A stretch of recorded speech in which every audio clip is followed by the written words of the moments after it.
Once Jonathan Hale believed his world was built on logic and control. Young, confident, with piercing blue eyes and a commanding presence. He was the CEO of a company he had built from the ground up. Money, power, influence, everything was within his grasp. Then Hannah came into his life, a woman so genuine and full of light that she unsettled everything he thought he knew about himself. She saw the man behind the title, and that terrified him. When she told him she was pregnant, Jonathan panicked. His fear drowned out love. "You think I'll believe he's mine?" he said coldly before hanging up the phone, cutting her out of his life as if it were just another business decision. Chapter 2. Hannah cried, but not for long. She didn't have the luxury of breaking down. The pregnancy was difficult. The doctor spoke of risks, but when she heard 2 tiny heartbeats during the ultrasound, she knew she had a reason to fight. She left the city, her friends, and everything that reminded her of him. In a small coastal town, she started a new life. Months later, she gave birth to 2 boys, Noah and Liam, identical as mirrors, both with the same blue eyes that haunted her dreams. Sometimes at night, when she watched them sleep, she saw flashes of Jonathan's face, and it hurt. But she promised herself that her sons would never grow up knowing pain or rejection, even if that meant he would never know them. Chapter 3. 5 years passed. Jonathan had everything he'd ever wanted: success, recognition, and power. But the more he gained, the emptier he felt. His smiles at business meetings had become mechanical. Applause from investors rang hollow. He lived in a penthouse overlooking the city. Yet every morning, he woke up with a strange sense of loss he couldn't explain. Late at night, he'd find himself staring out at the skyline, remembering her voice, that trembling call, and the words he had thrown at her like knives. Sometimes he'd whisper to himself, "If I could just take it back." But he couldn't undo the past. Or so he thought. Chapter 4. That winter evening, after closing one of the most profitable deals of his career, Jonathan stepped out of a luxury restaurant. Snow was falling softly under the glow of the street lights. Then he heard laughter, children's laughter, pure and bright, and something in him froze. Near the fountain stood a woman in a white coat, and beside her, 2 boys were building a snowman. They had curly brown hair and bright blue eyes, his eyes. His heart stopped. He didn't need confirmation. He knew. And when the woman turned, her eyelashes brushed with snow, he saw the face he had tried and failed to forget. Hannah. Chapter 5. She saw him, too. For a few seconds, neither of them moved, as if the world itself had paused. Then she took the boy's hands, ready to walk away. But his voice stopped her. "Hannah," he said, his voice cracking. She turned slowly, her expression calm but guarded. "It's been 5 years, Jonathan," she said quietly. "It's too late." He took a hesitant step closer, eyes locked on the children. "Are they?" She didn't answer, but her silence said everything. The pain in his chest was almost physical, a punishment for every choice he'd made. Chapter 6. The next day, Jonathan found himself standing on the porch of a small house by the coast. He didn't know what he was hoping for. Forgiveness, understanding, maybe just a chance to be near them. When Hannah opened the door, surprise flickered in her eyes, replaced quickly by caution. He only asked for a few minutes. The conversation was heavy, filled with long pauses and unsaid words. "You chose fear back then," she said softly. "And I chose life." Jonathan had no defense. For the first time in years, he truly listened. Not as a businessman, but as a man who had lost something priceless. Watching Noah and Liam playing quietly in the corner, he realized he didn't just want to be around them, he needed to. Chapter 7. He started visiting more often. At first it was awkward. He'd stand by the door unsure what to say, but over time it became natural. He helped with repairs, brought groceries, took the boys to the park. They started calling him Uncle John.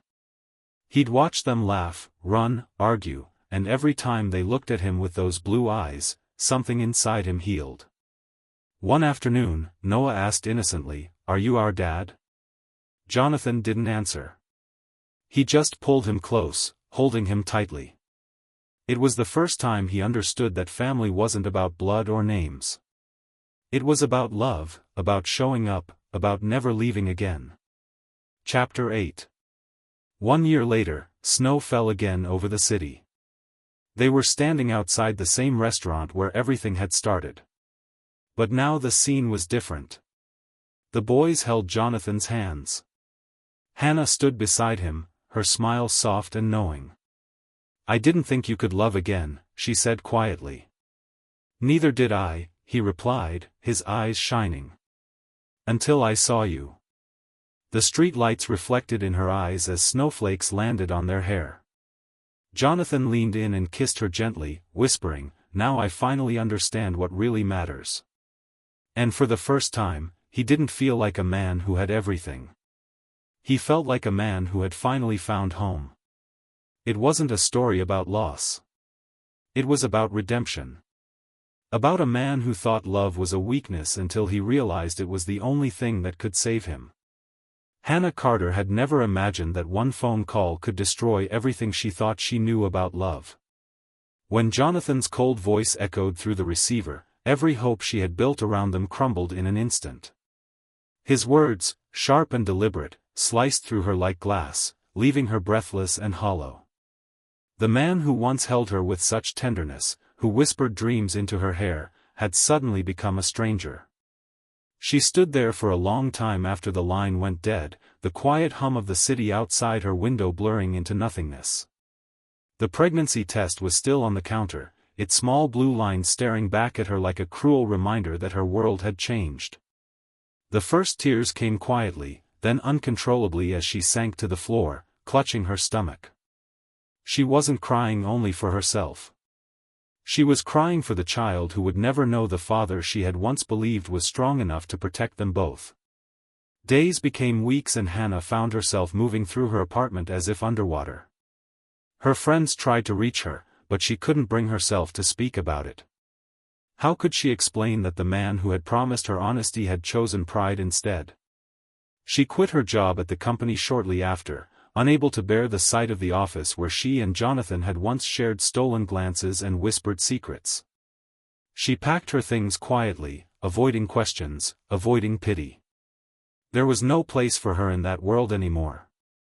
With every passing day, her belly grew, and so did the weight of her new reality. There were moments of fear so overwhelming she could barely breathe. Nights when she lay awake, her hands resting over the small swell of life inside her, whispering apologies she didn't know if anyone could hear. But even in her pain, something began to shift. It was subtle at first, like the way morning light crept through the blinds after a long night.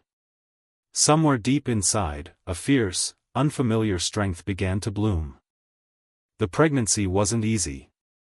The doctor visits were lonely, the medical bills daunting, but Hannah learned to survive.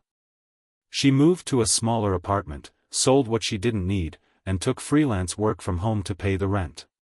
When she found out she was having twins, she laughed and cried at the same time.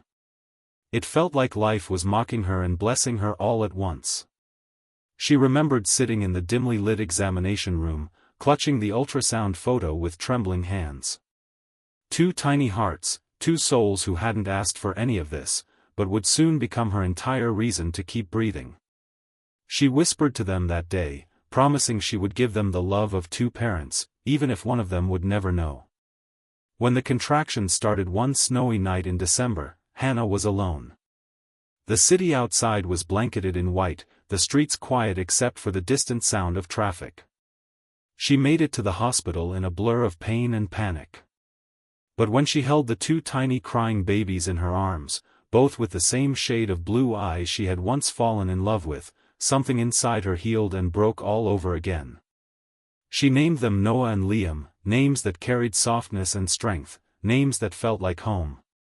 Looking at them, she felt the magnitude of her choice. She had lost everything she thought she needed, but in her arms she held everything that truly mattered. The first months were a blur of sleepless nights and quiet miracles. She learned to live on coffee and willpower, to hold one baby while feeding the other, to laugh at exhaustion because crying felt like surrender. There were moments when fear clawed at her, when she wondered if she could do it alone. But every time Noah reached for her finger or Liam smiled in his sleep, her doubts faded. Slowly, the ache in her heart dulled, replaced by a fierce, unshakable determination. She no longer thought about Jonathan every day, though his shadow lingered in small ways. It was in Noah's expression when he furrowed his brow, in the exact tilt of Liam's head when he smiled. She didn't hate him anymore.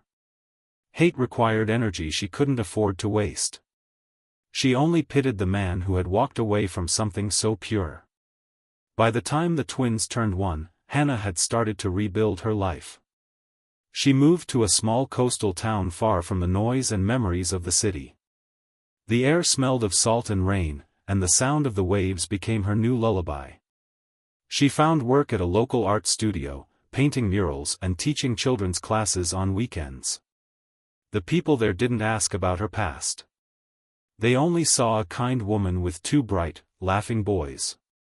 For the first time in years, she felt something close to peace. On quiet evenings, she would walk along the beach with Noah and Liam, their small hands in hers, their giggles blending with the sound of the sea. Sometimes she caught herself staring at the horizon, imagining a different life, one where Jonathan had made a different choice. But then one of the boys would tug her sleeve and call, "Mommy." And she would smile, letting the memory drift away like a wave receding into the ocean. She didn't know it then, but fate had a strange sense of timing, and the life she thought she had left behind was already finding its way back to her. 5 years had passed since Jonathan Hale had last heard Hannah's voice, but there were nights when it still echoed in his mind as if it had happened yesterday. He could remember every word of that phone call, every syllable dripping with disbelief and anger. But now, instead of pride, he only felt regret. He had built an empire in those years, expanded his company across continents, graced magazine covers, and stood at the top of every list that defined success. People called him a visionary, a genius, a self-made powerhouse. Yet, when the nights were long, and the city outside his window glimmered with 1,000 lights, he felt like the loneliest man alive. His penthouse was filled with expensive silence, the kind that mocked him rather than comforted him. The sound of champagne glasses and hollow laughter at corporate parties no longer thrilled him. Every face around him blurred into the same expression. People wanting something from him, admiring him for what he could give, never for who he was. He often told himself that Hannah had been a mistake, a distraction, a chapter that ended exactly as it should have. But lies, no matter how often repeated, could never quiet the truth.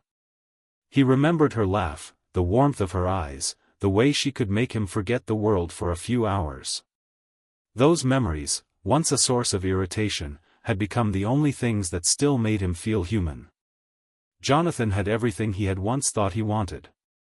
And yet, he woke up every morning feeling like something essential was missing. He had spent his life mastering control, but control couldn't fill the void that stretched wider with every passing day. One evening, after another long day of negotiations and paperwork, Jonathan sat alone in his office. The building was quiet except for the faint hum of the city below. He stared at his reflection in the glass wall, same sharp suit, same confident posture, same empty eyes. For the first time, he truly saw what he had become. A man who traded love for ambition, a man who didn't know how to go back, even if he wanted to. He leaned back in his chair, exhaustion creeping through him, and whispered under his breath, "You think I'll believe he's mine?" The words tasted bitter now, like poison he had swallowed years ago that still lingered inside him. He wondered where she was, if she had moved on, if she hated him, or if she had forgotten him completely. He told himself it didn't matter, but deep down it mattered more than anything. Sometimes he thought about calling her, about finding out what had happened after that night, but pride always stopped him. Jonathan had spent his whole life building walls around himself. Tearing one down now felt like weakness. Instead, he worked harder, chasing every deal, every success, as if accomplishment could fill the cracks in his heart. Yet, no matter how high he climbed, the emptiness only grew. The faces around him changed, the offices got bigger, but the silence followed him everywhere. It was around this time that people began to notice something different about him. His assistant would find him staring out of the window more often, his usual sharpness dulled by something unspoken. His colleagues whispered that maybe he was tired. Maybe he needed a break. But none of them knew that the one thing Jonathan couldn't escape wasn't work. It was memory. He started dreaming about her again. About that night when she told him about the baby. In his dreams, he didn't walk away. He stayed and her eyes softened and the world didn't feel so cold. But when he woke up, reality hit him like a punch and he went back to being the man the world expected him to be. One winter evening, after signing a massive international deal, his colleagues insisted on celebrating. The restaurant they chose was one of the most exclusive in the city, a place where every guest list read like a who's who of power and money. Jonathan agreed out of habit, not enthusiasm. He smiled through the evening, raised his glass, said all the right things, and played the part flawlessly. Yet, as he stepped outside into the crisp night air, he felt nothing but fatigue. The snow was falling gently, covering the streets in a quiet white blanket. He loosened his tie, letting out a long breath, unaware that fate was already setting something in motion that would shake the foundations of his carefully constructed world. Jonathan's throat felt dry. The 5 years of silence, the anger, the guilt, the questions, everything came rushing back like a flood. He took one hesitant step forward, but she quickly reached for the boy's hands, her instinct to protect them immediate. "Hannah," he said finally, his voice low, rough, almost pleading. She hesitated for only a second before shaking her head slightly, as if to remind herself this was real, not some cruel dream. "Jonathan," she said quietly, her tone calm, but laced with something unspoken. Her gaze flicked to the twins, who were now watching the exchange curiously. He could see the confusion in her eyes, the fear, the anger she had buried for years. He wanted to ask 1,000 questions, but none of them could escape his lips. He could only stare, trying to make sense of the impossible. "They're yours," she said finally, her voice barely above a whisper. The words hit him harder than any blow could have. His breath caught as he looked at the boys again, the truth settling in his bones with terrifying clarity. They were his sons. The sons he had never known. The lives he had walked away from before they had even begun. For a long moment, no one moved. The boys fidgeted, pulling at their mother's hands, unaware of the storm unfolding around them. Jonathan's mind raced through 1,000 thoughts. Denial, shock, guilt. But underneath it all was something deeper. Recognition. He had spent years pretending he didn't need love, pretending he had made the right choice. But standing there looking at those children, he realized how much of his life had been built on lies. Hannah looked at him with eyes full of restrained pain, the kind that comes from being hurt and healing. "Anyway, you should go back to your party," she said softly, her voice trembling. "We don't belong in your world." But Jonathan couldn't move. The sight of them, the woman he had loved, and the sons he had never known, rooted him to the floor. His carefully curated life, his empire, his money, all of it felt meaningless. The only thing that mattered now was standing in front of him, and for the first time in his life, he had no idea what to say. He opened his mouth, but no words came out. All he could manage was a whisper that sounded more like a confession than a question. "Are they happy?" Hannah looked at him for a long moment before nodding faintly. "Yes," she said. "They are." Then she turned and walked away, the two boys holding her hands, their small voices echoing down the hall. Jonathan stood there long after they were gone, his reflection in the glass now that of a man who had everything, but suddenly realized he had nothing at all.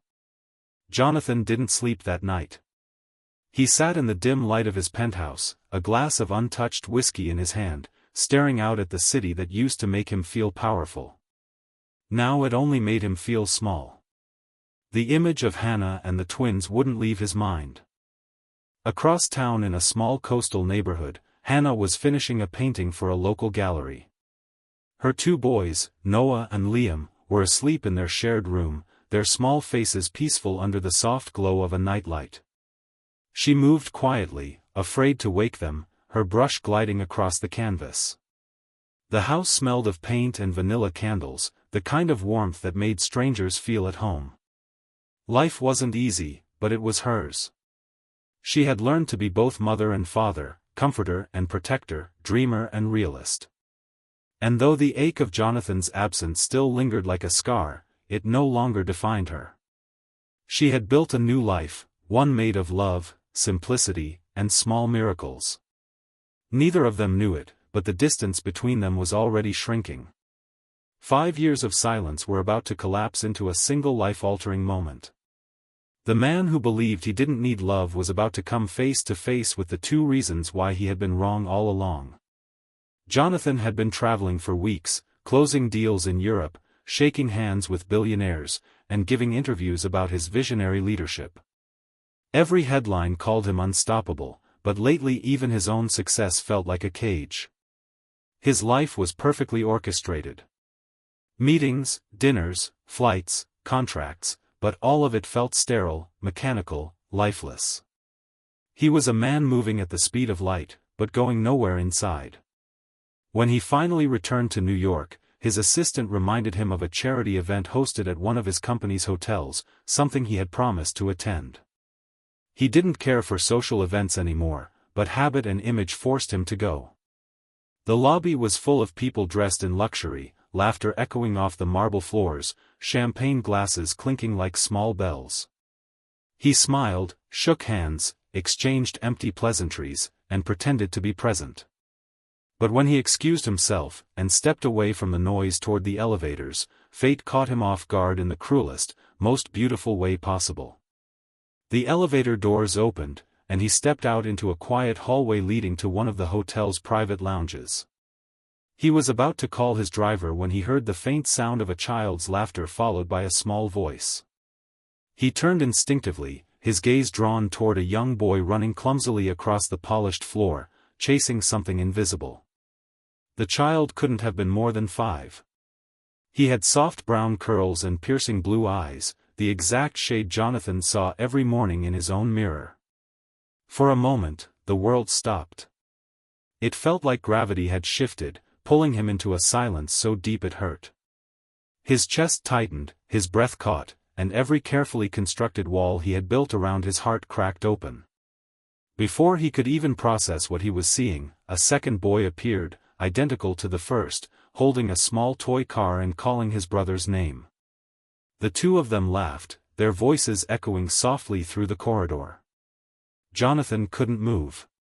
His brain screamed at him that it wasn't possible, that he was imagining things, that it couldn't be what it looked like. But deep down, instinct told him otherwise. The resemblance was undeniable. The same hair, the same eyes, the same tilt of the head. When they smiled, it was like looking at 2 smaller versions of himself. His pulse pounded in his ears. He wanted to step closer to ask who they were. But before he could take a breath, he heard a voice that made his world stop again. "Hurry up, boys," a woman called softly. And when she stepped into view, Jonathan forgot how to breathe. Hannah. She was standing there, her golden hair pulled back, her blue eyes tired, but still beautiful in a way that tore something inside him. She looked older, stronger, softer all at once. She wasn't the woman he had left behind. She was someone who had survived without him. She wore a simple dress, her posture poised, her hands full with the 2 boys tugging at her. For a moment, she didn't see him. She bent down to tie one of the boys' shoes, her voice gentle, patient, the kind of warmth he hadn't felt in years. Then she looked up. Their eyes met and time folded in on itself. Neither of them moved. The noise of the hotel faded until there was nothing but the sound of his own heartbeat pounding in his chest. Her expression shifted in an instant from surprise to disbelief to something guarded. She straightened slowly, her lips parting as if to speak, but no words coming out. The way her voice trembled when she spoke, the identical faces of the boys, the color of their eyes that mirrored his own. Every time he blinked, he saw them again, the way one boy clung to her hand while the other peeked curiously at him, unaware of the storm raging between their parents. He had told himself for years that he had made the right choice, that she had been manipulative, that she had wanted to trap him with a child, but that illusion had shattered the second he looked into those children's faces. They were his sons. There was no denying it, no rationalizing it, no way to erase the truth. He had walked away from them before they even had a chance to exist. And the weight of that realization hit him like a tidal wave. For the first time in his life, Jonathan felt powerless. He had always been able to fix things with money, with influence, with control. But this was different. You couldn't buy back time. You couldn't undo absence. All the years he had spent chasing success suddenly felt meaningless when he thought about the birthdays he had missed. The first words he hadn't heard, the moments he would never get back. He closed his eyes and remembered the way Hannah had looked at him, strong, cautious, but undeniably heartbroken. He had hurt her in a way that couldn't be undone, and somehow she had survived without him. That realization alone filled him with a strange mixture of admiration and regret. In the morning, he went to his office earlier than usual, but he didn't open his laptop. He sat behind his desk, lost in thought, while his assistant knocked twice before entering. "Are you all right, Mr. Hale?" she asked cautiously. Jonathan forced a nod, muttering something about being tired, but even as he spoke, his mind was elsewhere. He couldn't focus on the reports or the contracts piling up in front of him. The numbers blurred on the screen. For once, business didn't matter. He needed to see them again, to see her again. Not out of curiosity, but because he couldn't let it end like that. He had spent 5 years pretending to be untouchable, but all it took was one look at those boys to break the illusion completely. He spent the next few days trying to find out where she lived. It wasn't easy. Hannah had disappeared from the city after their breakup. But Jonathan was a man who always found what he sought. When he finally tracked her down to a small neighborhood outside the city, he didn't tell anyone. He got into his car one afternoon and drove there himself, unsure of what he would say or how she would react. The closer he got, the faster his heart pounded. He parked across the street from a small, cozy-looking house with white shutters and a small garden. Through the fence, he could see 2 small figures playing with a ball on the grass. Their laughter carried through the air, light and pure, and for a moment Jonathan couldn't breathe. One of them fell and the other rushed to help him up, their voices filled with joy and innocence. It was such a simple, beautiful moment, and he realized it was something he had never experienced with them. He watched silently, his chest tightening with a mix of love and guilt. Then he saw her. Hannah stepped out onto the porch, her hair glinting in the sunlight, her face calm but alert. She called the boys to come inside for lunch, and as they ran toward her, Jonathan's throat tightened again. She looked happy, not extravagant or carefree, but content. There was a serenity about her that he hadn't seen before. He wanted to go to her to say something, but his courage faltered. What right did he have to appear now after all these years? He sat there for a long time watching from the car until one of the boys suddenly noticed him. Their eyes met through the fence. The child tilted his head curiously and waved. The simple innocent gesture nearly broke Jonathan in half. He raised his hand weakly in return, but before he could do anything more, Hannah called the boy inside again. She hadn't seen him. Or maybe she had and chose to pretend she didn't. That night, Jonathan couldn't stop thinking about it. He had never felt fear like this before. Not in business, not in life. Fear of rejection, fear of the truth, fear of what he had become. He knew he couldn't stay away forever. But he also knew that walking back into their lives wouldn't be simple. He had destroyed something sacred and there were no guarantees that he could fix it. Still, he couldn't let it end this way. He owed them more than silence, more than regret. The next day, he wrote a letter. He didn't plan it. The words just came. He wrote about how wrong he had been, how blind, how terrified of losing control. He wrote about the years he had spent trying to convince himself he didn't care and how one look at those children had proven how deeply he did. He didn't ask for forgiveness. He knew he didn't deserve it. But he wanted her to know the truth at least once. When he was done, he folded the letter carefully, placed it in an envelope, and drove back to her neighborhood. He left it in the mailbox without ringing the bell, standing there for a moment before walking back to his car. It wasn't much, but it was something. For the first time in years, Jonathan felt like he had taken a step toward the man he should have been all along. As he drove away, he glanced in the rearview mirror one last time. The twins were playing on the porch again, their laughter echoing faintly behind him. He whispered their names softly, names he had only heard in passing, Noah and Liam.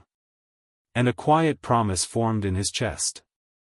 He would make things right, no matter how long it took, no matter how much it hurt. Because for the first time in his life, Jonathan Hale knew what it truly meant to lose everything and what it would take to earn it back. The morning after leaving the letter, Jonathan couldn't focus on anything else. Every meeting, every phone call, every task felt like static noise compared to the single question echoing in his head. Had she read it? He checked his phone constantly, even though he hadn't left his number. He told himself he wasn't waiting for a reply, but the truth was he was desperate for one. He had spent his entire life making decisions and watching results unfold exactly as planned. But this time he had no control over what would happen next. For the first time in years, the fate of something that mattered deeply to him was completely out of his hands. That day in the office, he found himself staring blankly at spreadsheets while his assistant repeated his name for the third time. When she finally got his attention, he realized he had been holding a pen without writing a single word for almost 20 minutes. He muttered an apology, claiming exhaustion, and left early. That evening, Jonathan drove aimlessly through the city. The lights blurred past him as his thoughts spiraled. He didn't even realize where he was heading until he found himself once again near Hannah's neighborhood. It was already dark, but some part of him couldn't stay away. He parked across the street, his headlights off, and looked toward the little house. There was light spilling through the curtains, a soft golden glow that looked like home. He could see silhouettes moving inside, one small and two even smaller. The sound of laughter reached him faintly through the winter air. The boys were awake, probably playing before bedtime. He imagined them in pajamas, Hannah reading them a story, and his chest tightened painfully. He had missed everything. First words, first steps, first nights of fever and fear. And now he was standing outside like a stranger peering into a life that should have been his, too. He was about to drive away when the front door opened. Hannah stepped outside, her hair tied loosely, her sweater oversized, her expression unreadable. She had something in her hand, a small envelope. His heart skipped a beat. The letter. She looked at it for a long moment, as if debating what to do with it, then glanced up at the quiet street. Even from the car, Jonathan could see the hesitation in her eyes, the conflict of emotions, hurt, anger, disbelief, but also something softer, something like sorrow. She stood there for a while before finally turning and going back inside. He sat there long after she disappeared, feeling the weight of years pressing down on him. The next few days were unbearable. He tried to distract himself with work, but the world he had once controlled with ease now felt suffocating. Every boardroom, every handshake, every success seemed hollow. His colleagues noticed the change, though no one dared to mention it. Jonathan Hale was known for being unshakable, a man whose composure was legendary. But now his silence felt different, heavier. When he did speak, his tone lacked the fire that once commanded entire rooms. It wasn't until the end of the week that something shifted. He received an email from an unknown address. There was no subject line, only a single message. "We need to talk." He knew immediately it was from her. His pulse quickened as he stared at the words, reading them over and over as if they might vanish. She hadn't signed her name, but he didn't need to see it. He could almost hear her voice in the short, restrained tone. The email contained an address, an old coffee shop downtown they used to go to when things were still simple before everything had fallen apart. He didn't reply. He simply grabbed his coat and left the office, ignoring his assistant's calls as he stepped into the cold evening.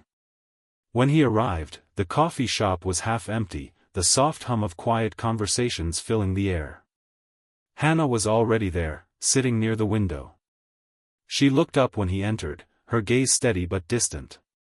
He approached cautiously, unsure whether to smile or apologize first. She gestured for him to sit, her posture calm but guarded. For a long moment, neither of them spoke. He wanted to reach across the table to say everything he'd rehearsed in his head, but the words caught in his throat. Finally, she broke the silence. "I wasn't going to read it," she said quietly, her fingers wrapped around a cup of coffee.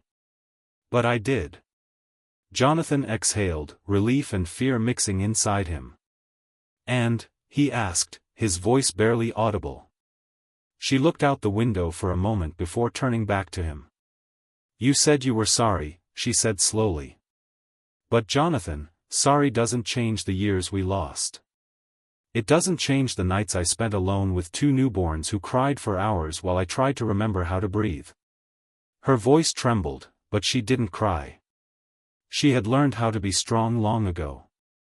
"You broke me," she continued. "But I had to rebuild myself because I didn't have a choice. And now you show up and tell me you've realized everything. What am I supposed to do with that?" He didn't try to defend himself. There was nothing he could say that would erase what he'd done. He lowered his gaze, his hands trembling slightly. "You don't have to forgive me," he said quietly. "I just needed you to know that I see it now. All of it. What I lost. What I threw away."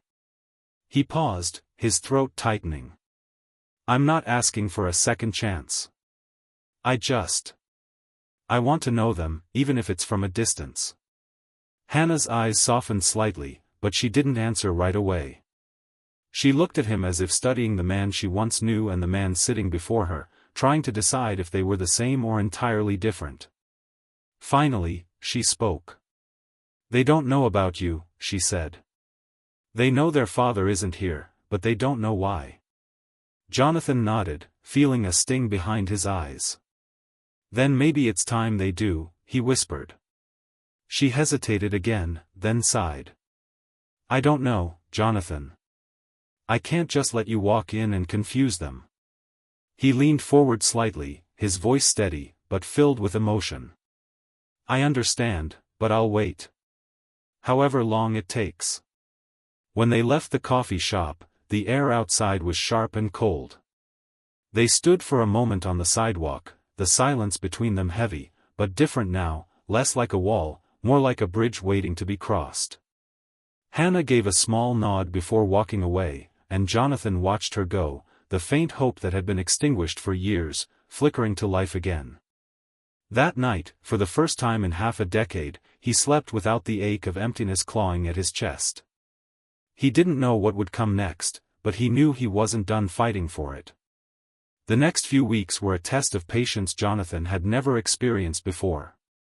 He had spent years mastering the art of control, commanding people and situations with confidence that bordered on arrogance. But now, every ounce of that confidence was gone. Each day felt like walking a tightrope suspended between hope and regret. After the meeting with Hannah, something inside him had shifted. For the first time, he wasn't thinking about the next deal or the next business move. He was thinking about the small faces that looked like him, the ones who didn't know he existed. He wondered what they liked, what made them laugh, what frightened them at night. The thought of how much he'd missed gnawed at him relentlessly. Every time he saw a father holding his child, he felt the ache of absence settle deeper in his chest. One morning, when the fog outside his apartment hadn't yet lifted, his phone buzzed. It was a message from Hannah. It was short, almost hesitant. If you want to meet them, you can. Saturday, 10 a.m. at the park near our house. He read it 3 times, his pulse quickening with disbelief. He typed a response and erased it twice before finally settling on a simple, "I'll be there." The next 2 days were torture. He couldn't think, couldn't focus, couldn't even eat properly. His mind was consumed with the question of what he would say when he saw them. Would they like him? Would they even want to talk to him? He felt more nervous than he had before any negotiation or press appearance in his life. When Saturday came, the sky was pale and cloudless, the air sharp but bright.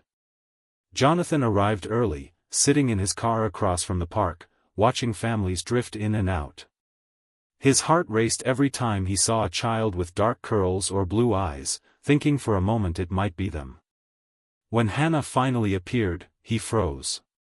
She looked casual yet graceful, wearing a simple coat and jeans, her hair loose around her shoulders. And beside her were 2 identical boys bundled in small winter jackets, their laughter cutting through the morning air. They ran ahead of her toward the playground, their voices light and full of life. Jonathan stepped out of the car slowly, as if afraid that one wrong movement would shatter the moment. He walked toward them, his hands trembling slightly. Hannah turned as he approached.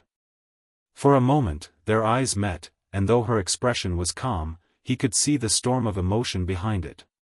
"You came," she said quietly. "I said I would," he replied. The boys noticed him then. One of them stopped running and stared curiously, tilting his head in a way that made Jonathan's heart twist. The other boy ran back to Hannah, tugging at her coat and whispering something. She knelt down, said something softly, then gestured for them to come closer. Jonathan crouched down so he was at their level. "Hi," he said gently, his voice almost breaking. "I'm Jonathan." The twins exchanged glances, shy but curious. "I'm Noah," one of them said, his voice small. "And I'm Liam," added the other.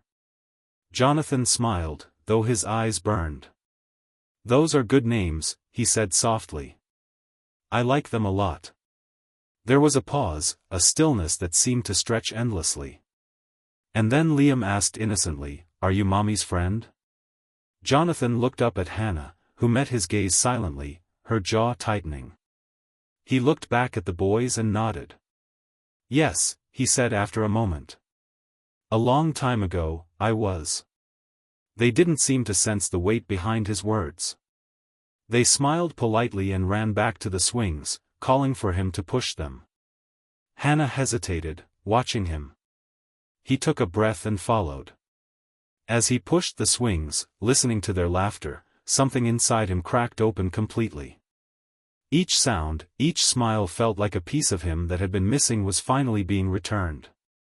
He felt tears sting his eyes, but he blinked them away quickly, not wanting to scare them. Hannah stood nearby, arms crossed, her expression unreadable, but every so often he caught her looking at him, her eyes softening for just a moment before she looked away again.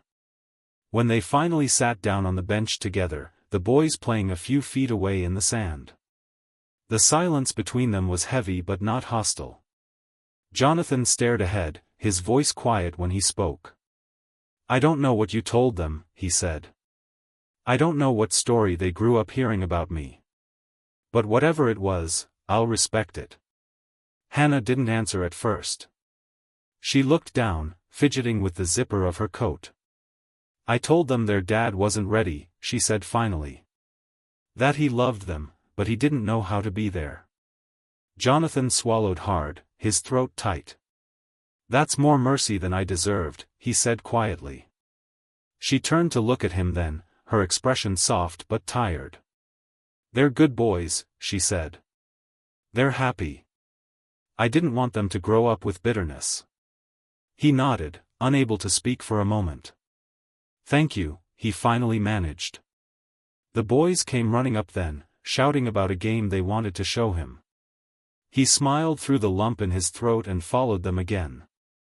For the first time in years, laughter came easily to him. It wasn't forced or polite. It was real, raw, and full of something he hadn't felt in years, belonging. When the sun began to set and the cold started to creep in, Hannah called the boys over. They hugged her legs, tired but happy, their cheeks red from the cold. Before they left, Noah turned back and waved. "Bye, Jonathan," he called out. "Will you come again?" Jonathan froze, his heart aching. He glanced at Hannah, who hesitated for only a second before giving a small nod. "If it's okay with your mom," he said softly. The boy grinned and ran off hand in hand with his brother. Jonathan watched them go until they disappeared down the path. The park was quiet again, but he could still hear their laughter echoing faintly in his mind. As he walked back to his car, his chest felt both heavy and alive. He had made 1,000 deals in his life. But this fragile, uncertain connection was the only one that truly mattered. And for the first time, he knew he would never stop fighting for it. The days after that meeting at the park became a blur of emotion and reflection for Jonathan. Something inside him had shifted permanently. It wasn't just guilt anymore. It was love, fierce and consuming for two little boys he barely knew, but who already meant more to him than his entire empire. He started showing up at the park every weekend, careful not to overstep, always waiting for Hannah to give the smallest nod before approaching them. At first, it was awkward. The boys treated him like a friendly stranger, someone who pushed them on swings or helped them build sand castles. But slowly, subtly, that distance began to fade. They started asking him questions. What his favorite color was, if he liked dinosaurs, if he could come to see them play soccer one day. Each question felt like a thread weaving him into their world. Hannah watched it all quietly, never interfering, though her expression often betrayed how conflicted she felt. There were moments when she smiled faintly, watching them together, and others when she looked away quickly, as if trying to protect herself from the sight. One afternoon, after the boys had run ahead to chase a ball, Jonathan turned to her and said softly, "You don't have to let me do this." She frowned slightly, unsure what he meant. "Be with them," he clarified. "After what I did to you, I wouldn't blame you if you told me to disappear again." She was silent for a long time before answering. "You're good with them," she said finally, "and they like you. I won't take that away from them. But don't mistake that for forgiveness." Her words stung, but they were honest.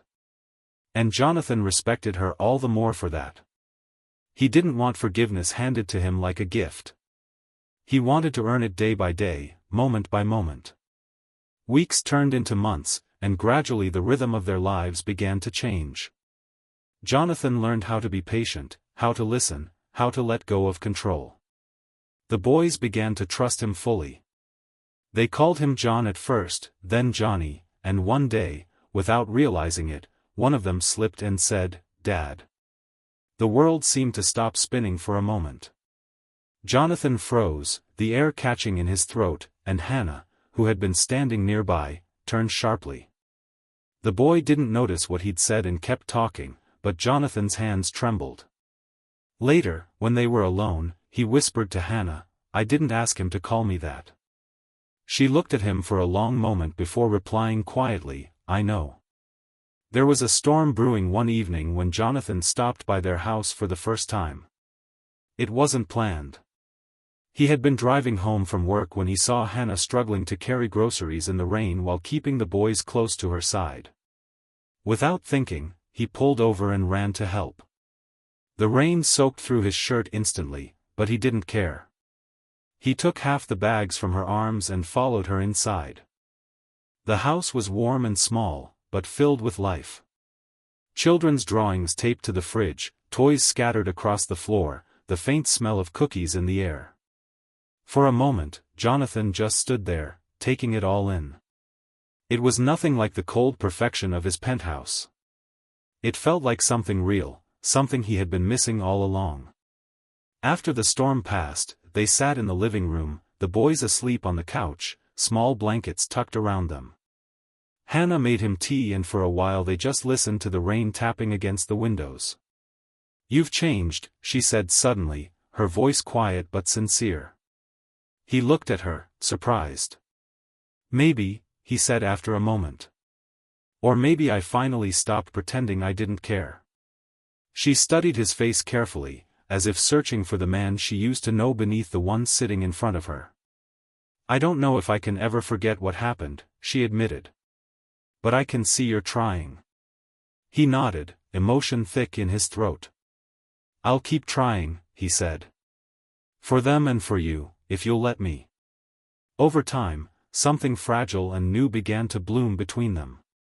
They started sharing small moments again. Coffee in the mornings, dinners where laughter returned slowly, hesitantly, like a guest unsure it was welcome.